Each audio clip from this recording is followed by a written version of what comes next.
Hey, by the way, you see this Sedici suit? You can get this at Psycho Gear.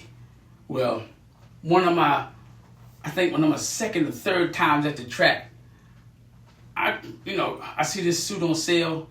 It's on sale for like $2.99. I get to the track, and most of the time on the track day, it might be 50 people out there. Every other person had this same exact suit on because of the price. Now I'm gonna tell you one thing about buying a suit.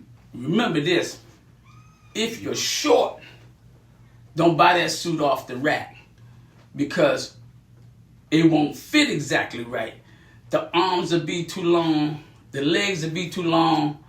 Maybe when you zip it up, it's too tight or too loose. Anybody short, I say 5'6" and under, you probably want to get that suit tailored or have somebody make you a suit from scratch. Take your measurements and make you a suit from scratch. That way the suit fits perfect. You don't need a suit that's too big in certain areas, because if you happen to go down, what'll happen is, just like around your arms, around your sleeves, they'll twist around to the vented side, and if you go down to your arm, it'll scrape all the skin off of it because the part around the arm twisted. So you want to get a fitted suit. What's going on, everybody? Back at you with one more. Riding on the street, starting at age 50, trying to get it in. Have been riding about 8 months, so somewhere around there. And my head and got swollen. I got a little faster, and somebody comes up with a bright idea where, hey, they let people ride on the track now. And I'm like, what? The racetrack? You sure? So I had my man do some investigation, and he said, you know what? Well, I found out you can, but what we should do, we should take a class first. So we look around and we find California Superbike. And so we say, okay, hey, well, what's the next track they're going to be at? So they were going to be in Millville, New Jersey back then. And so we signed up. The class was like $500 for the whole day. They provide lunch, and for an additional fee, you don't have to bring your bike. You can use one of their bikes. But now, if you drop it, hey, the deposit you put down, you kind of lose it because you dropped the bike, and now they got to make a repair to the bike. So we put the bikes on the open trailer. We tow it up to Millville, and so we find a hotel. It's one of the sleaziest hotels you could ever stay at because it's just walking zombies out there all night. Now, our bikes are on an open trailer, and so we almost want to take turns.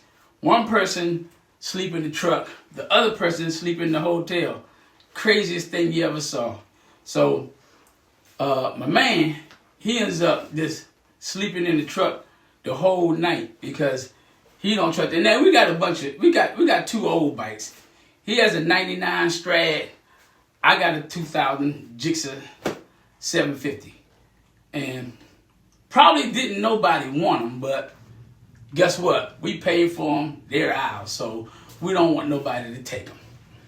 So now we wake up maybe 6 o'clock in the morning, but morning tech is at 7 o'clock, and we're outside of Millville. We don't know. We have to weave through a 40 mile an hour town, and we're about 45 minutes from the place. We thinking we're right around the corner, but we're not. Now we're in the tizzy just to get there. Finally, we show up.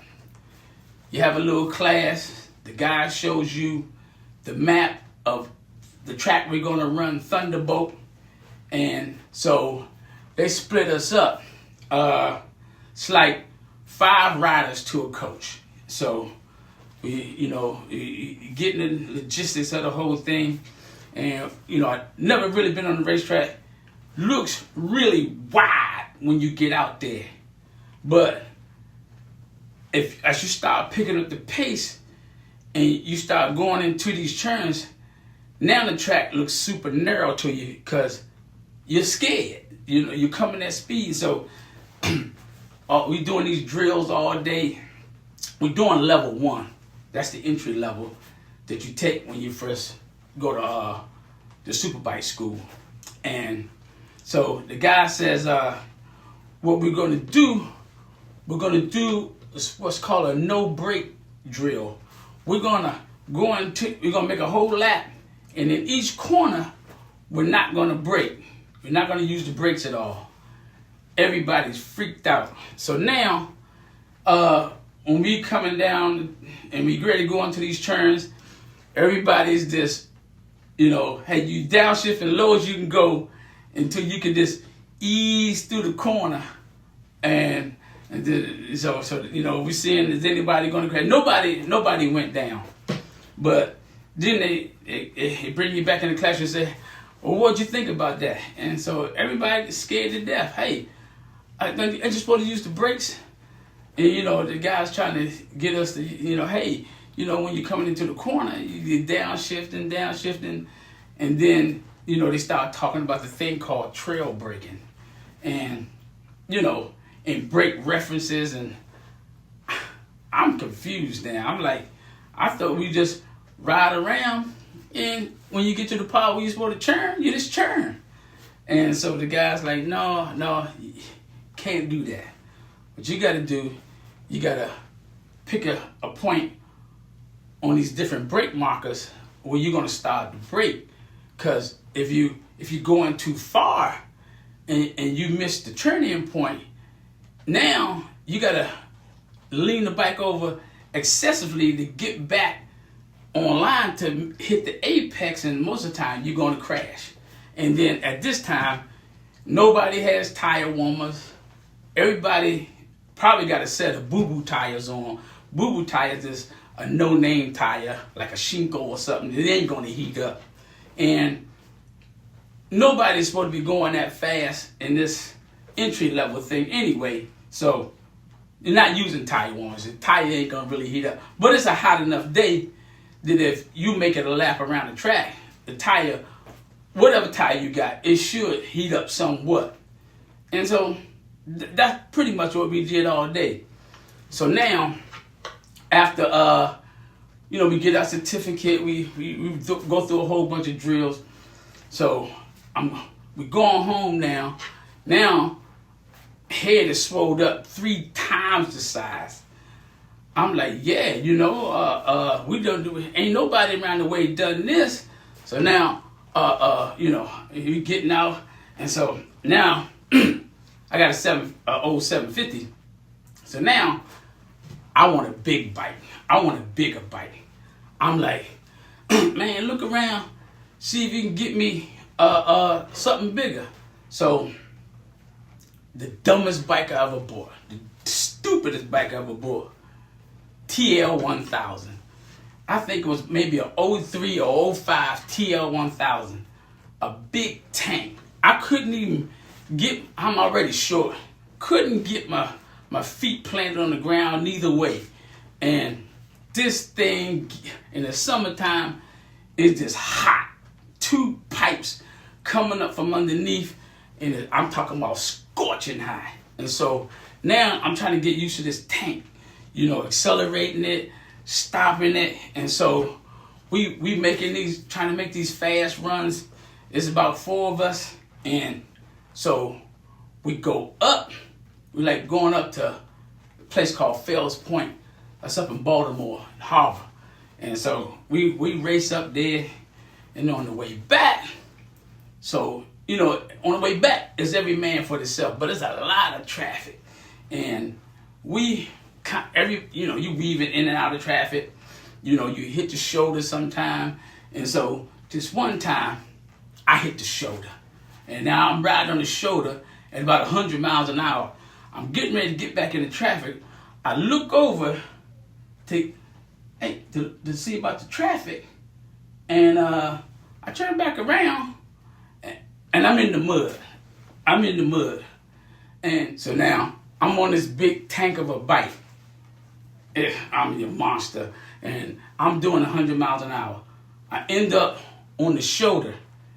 And now I'm running out of space because the bike ended up from on the shoulder to the shoulder ran out, and I'm in the mud doing between 80 and 100 miles an hour. And, you know, on the bike, like, doing that fast and you're in the mud, you can't touch the brakes because it's gonna tuck. And you can't really steer it out. It's going to tuck. And the tree line's coming. What would you do? I got on all my gear. What would you do? Hey, I said, preservation first. And I just leaped off of it. And I'm in the mud. And only thing I can remember is, ouch, ouch, ouch, ouch, ouch. And I was out like a light. But man, he way up the road, he said, you know, the other guy caught up to him and said, hey, I think your man went down. He went down. So he doubles back to check on me. And by this time, it's police and ambulance everywhere. So I end up in the hospital. They take me up there, but I got on all the right gear. And so I finally wake up, and doctor said, hey, you was lucky. You had on everything you needed to have on when you had this accident. Ain't nothing broken, and give you some pain medicine and a prescription for, you know, the refill for the pain medicine, and hey, you get out of here. And here's the police standing there, state police. He's writing me up a lot of tickets. And he said, man, I got witnesses say you was doing this. I said, man, I don't know what you're talking about. And hey, so get down to the people's. We're driving, you know, they're driving home. And then, so I tell my man, I said, yeah, I know that bike total. But don't you know that bike, after I jumped off, it got back on the beltway and rode itself down till it just fell over and nobody hit it. Nobody hit the bike. I said, man, but end up just totaling that bike out. And then I tell some man, hey, I want a better bike. He said, are you crazy? You need to get off these bikes. You too crazy. I said, man, I want a 1,000. You can't get a 1,000. You can't. I just leave it at that.